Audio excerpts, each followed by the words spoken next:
Yes, g'day everyone. Welcome back to another episode of Eagle Review. A week off, we're fresh, ready to go. Tom Roach, it's great to see you. Unfortunately, not the best 2 weeks for the club. No. Tasting defeat to 2 top 4 teams in Adelaide and Sydney. Roachy, on the weekend at AAMI Stadium, just really couldn't get our hands on the footy early, could we? No, we couldn't, Thumper. We were smashing a contested ball, and 4 out of the first 6 goals was a result of their relentless forward pressure. Reminded me a lot of us last year, that frontal pressure they call it. Yep. Yeah, a bit of a shame. The boys did start to mount a bit of a comeback there in the third quarter. Stringing some goals together, but those 2 late majors from Adelaide really just stifled momentum and shut out any chance of the game. Look, now sitting 5th on the AFL ladder, really big game this week to keep in touch with that top 4. But here was John Worsfold's thoughts of what they could improve on the weekend. The last 2 weeks, just around scoring from stoppages, that we've leaked way too many goals. So we're confident we can address that fairly quickly with what we do. And in terms of the rest of our game, that's constant improvement, always aiming to get that better. This week, round 18 against the Lions commemorates Dig Deep round. Now all the boys will be wearing a special Dig Deep Guernsey, be worn on the park, and you can get your hands on this Guernsey. You can get on the West Coast Eagles website and bid for your favourite players. Could be very sweaty, could be very fake tans coming off, but you can get your hands on it, Roshi. Yeah, they're not washed after the game, so I'm sure they're worth more money if they're dirty, apparently. Correct. But they're great looking jumpers. Make sure you tune into Eagle Vision this week before the game, where Bo Waters actually interviews a few of the players about what they think of the new jumper. Yeah, it's a cracker. Sponsored by Caltex, so thanks very much to you. Moving right along, we've got a lot of players returning this week at the right time of year. Luke Shuey coming off his suspension. Josh Hill's coming back from a hammy. Yep. And even Andrew Embley is going to probably suit up for the waffle this week, if not next, Roachy. So big names coming back. It's the right time of year. Yes, looking forward to Andrew coming back. He's going to play, obviously, with the Black Ducks for a week or so. Round 2. Hasn't played since round 2 of this year. I know, we look forward to him. I think he's going to be a dominant waffle player. Hopefully he can be a dominant AFL player. That'll be obviously what you guys are concerned about. Also, good news, Brad Dick's back playing some great footy. He kicked 4 on the weekend. Could have kicked 6 in the first half against the Ducks. Also, Brad Dalziel had 26 touches with a heavy tag, so he's getting back to some form as well. There's some good returns, but none greater than Bo Waters on the weekend. This bloke had surgery on his knee 13 days ago, and he's back up again playing. Unbelievable. Roger, you seen anything like it? No, I haven't seen anything like it. I heard that he actually wanted to come back for the Sydney game, the one before, but the medico said, look, come on, bro, you just had surgery on your knee. What a man. I wish I knew this, though, Thumper. I've traded him out of my dream team way too early. I think so did half the population there, Roshi. But originally penciled in at 3 to 5 weeks. He had some great stats on the weekend. He had 17 disposals, 7 marks. He's actually 6th in the AFL for total marks, so he really just knows how to float across the pack and do quite well. He does. He reads the game very well. He actually played better in the second half after getting knocked out in the second quarter. He plays better after getting knocked out. I think he likes it tougher. Bo Waters does, and he gives a great explanation as to his recovery process with his knee.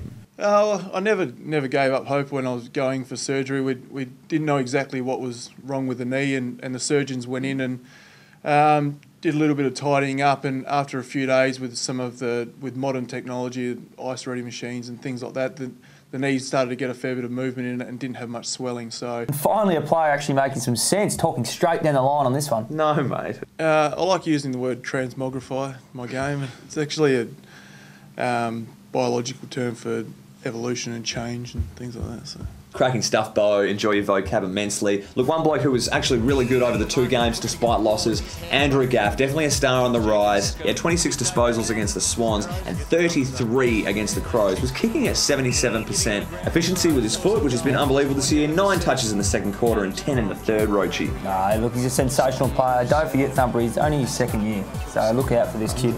He's 6th in the comp at the moment for kicks, and that's behind names like Swan, Ablett, Boyd and Thompson. He's 2nd in the AFL for effective kicks. He had 16 handball receives on the weekend, which means the teammates trust him. They give him the footy when he's open because he's going to hit a target. Well said. Look, as good as a year he is having on the park, unfortunately not going too good in the lookalikes. He's had some shocking comparisons. He's had aggro with the big eyebrow and also the power plant woman from Dodgeball. I mean, it's not really helping his confidence. So let's get around him and say that he doesn't look like any of these people. Quite a bit of noise being made at the moment with the Ruck contests in the CBD, Roachy. Nick Nat got asked on the weekend whether whether he's happy about the treatment. Mumford, Pike, and now Sam Jacobs are crossing the line and impeding on the contest, which by AFL definition is against the rules. Yep. Interesting to see what happens this weekend then. Well, teams always seem to try and find that fine line where they can get away with something, and obviously Nick Nat can't be beaten in the ruck if it's a fair contest. So they're going to try and block him. Be interested to see what the umpires do this week in terms of the adjudication with the stoppages. I reckon there's a bit of pressure on them to pay a few free kicks. And Ben Hudson is the type of ruckman that will get in your way do whatever has to be done. Will Schofield been swung forward a couple of times, mainly due to holes in our forward line, but took a cracking mark on the weekend. Turning into a little good swing man, I reckon, in the future is my pick for him. But he's got up over Andy Otten and Jack Darling. And how's Jared Healy's call? It's a mark we have not seen him take in league football before. That is spot on. Like, that is his first hanger, and he will admit that. What a great commentary call. Unlike these gems that we heard in the last 2 weeks. Selwood gave to Waters, sold him right up the Garden Creek, that one, or the Garden Path. Or whatever the creek is. Kennedy hungering for another shot at goal. Oh, bad luck, Hutto. That was no good, mate. Magic moment time. I have got an absolute cracker for you. Probably my moment of the year. Check out Sam Butler and some of the CGI effects I've got happening here. Trying to defend between the two Adelaide blokes here. He sees us not going to Sloane. He runs back towards his Crow teammate. Butler turns his back here just to get full speed. Impressive, Sandlot kid style. He turns and ends up timing his jump just perfectly for the spoil. Oh, who's he spoiled up? It's only Kurt Tippett. It's only a dangerous forward that they got on the park. So the dude's pretty tall if you don't know. It lands on his feet, very important.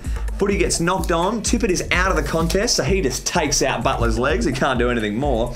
Butler trips up and sees the ball in Sloane's hands, lays a perfect tackle on the body, holding the pill. Sloane had a fair first half, mind you, but Butler says, no, not on my watch, mate. That is my magic moment. That's not a bad magic moment. That might be the magic moment of the year, yeah, mate. Yeah, it's up there. It really is. But well done, mate. My magic moment goes back to 2 weeks ago against the Swans. Nick Nat-Nui, third man up here against Cox. He's actually jumped on his head. I think the number one rule of third man up is to jump on the opposition ruckman. Hard luck, Coxie.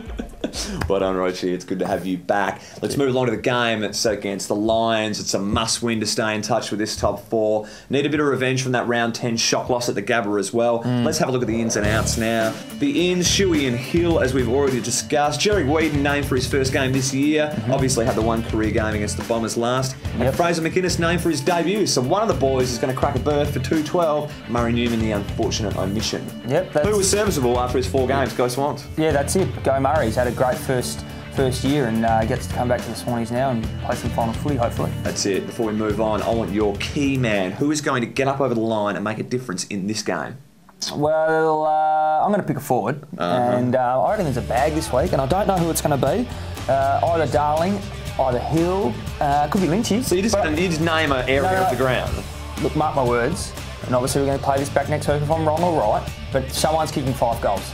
Way to cast the kilometre net out there, mate. Our forwards kicking 5. Going to be a little bit more specific than our man here and just go Luke Shuey. It's obvious how much we missed him last week. He is such a key to this midfield with his run, strength, and he's got tremendous efficiency. It's just everything. He's just the all-rounder that we lack, and I think it releases Marston to go forward a little bit more, which is good. He's been good in front of goals this year, averaging more than 1 a game. So Luke Shuey, welcome home. We can't wait to have you back.